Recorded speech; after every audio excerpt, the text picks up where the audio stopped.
There's a lot of crime in America right now and across the world. We've got strong arm robberies at convenience stores, carjackings, home invasions, rapes, you name it. It's out there and it's on a daily basis. A lot of people are saying, I want to go get a gun. People who are not familiar with guns, I want to go get a gun and then I'll be safe. I'll get a gun and 2 boxes of ammo. I'll grab a Glock 19, 2 boxes of ammo, and I'm good to go. Is that the case? Well, no. Let's really talk about the common sense, unwritten rules of gun ownership. Please throw in your comments because this is a strong subject. It's our Second Amendment right to bear arms. But it's also part of our human being, our ethics. It's part of our soul to do what's right. Let me go through my list. I'm not going to go sideways on each list. I'm just going to give you my list, and then you guys comment, and ladies, on each one of the statements I want to make here. For instance, are you ready to take a life? Do you understand the ramifications? If you buy a gun, you can get your permit and you carry it. Are you ready to take a life and defend your life and others? Talk about it in the comments. How about the size of the gun? Should you get a .380 or don't be like me and get a 10mm just to be a macho guy? You got to think of the recoil. You got to think of the physical size of the gun. You got to think of how regularly you're going to carry that gun. So the size of the gun is another topic I want everybody to talk about. You need to know your gun. Should you get a revolver? Should you get a semi-automatic? How about training? Just because you got your Glock 19, which is a great gun, and a couple of boxes of ammo, you're not good to go.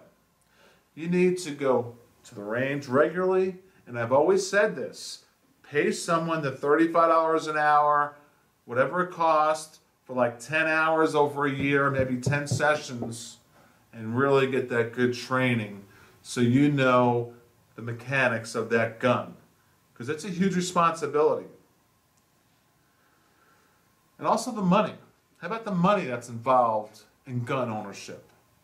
If you're going to buy a gun just to have one gun and 2 boxes of ammo and never practice, never go to the range, never get personal training, never learn the internal parts of the gun, I don't know. I don't think that's a good thing. You need to be able to afford the ammo and the little bit of training or a lot of bit of training that you need for that gun.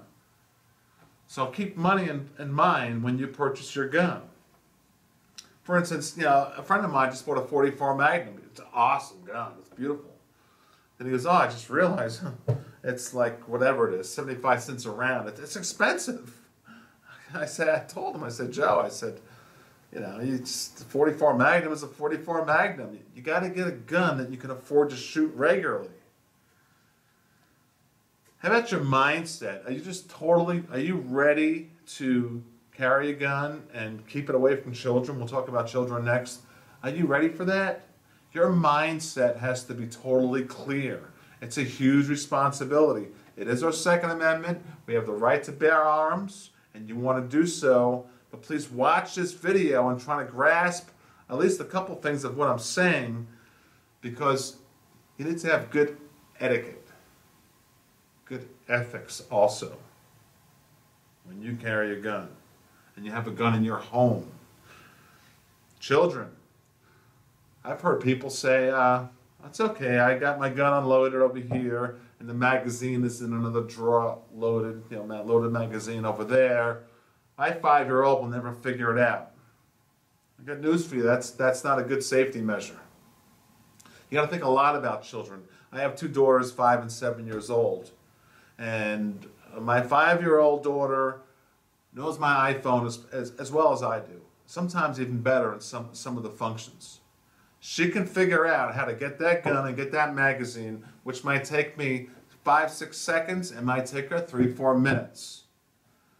Teach your girls, your sons, your children, teach them young, like I've done, on the ins and outs of guns and how they work, this, that, and the other. Okay, so children, think of it. It's part of part of the common sense of gun ownership.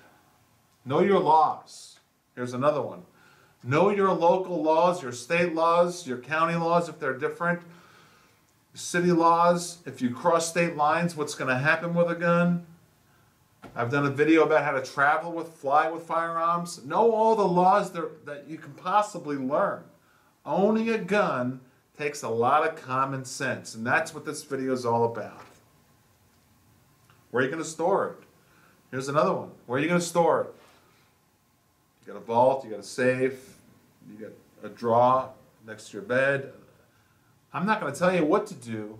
I want you to throw in your comments and say, this is what I do to be safe and to have common sense and to be a good citizen and to have good etiquette in owning my gun and knowing that the reason why I have a gun is for A, B, C, and D. Maybe it's for hunting, maybe it's for self-defense, maybe it's for both, maybe it's for just the enjoyment of going to the range. Whatever the reason is for you to own a gun comes responsibility and a lot of common sense. So where are you going to store it? How are you going to holster it? Did you think of that out before you purchased the gun? Did you think out the size? Did you think of your body? I mean, I'm a big guy. I'm 6'5", okay? I'm 235, 6'5". So I got to think about when I buy a gun, how am I going to holster it and store it? I spoke about it in the past. We'll speak about it in the future more often. But no matter what your size is, whether you're tall, thin, short, it doesn't matter. You got to think about how you're going to holster that gun before you purchase it. And make sure it's not showing or printing, and make sure you know how to access it and be safe with it. No children can get to it. Make sure your mindset's there. And also another common sense thing is, I'm going to throw a link on the bottom. If you want a gun, you need to be a member of the NRA. You can save $10 through my link down there. Come on. There's a lot of people who own cars and they're members of the AAA. I don't know the numbers, the difference.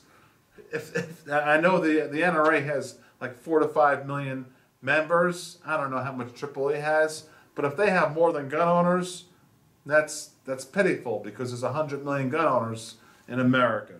But you got to join the NRA. I hope you understand what I'm trying to get at with this video. Common sense gun ownership.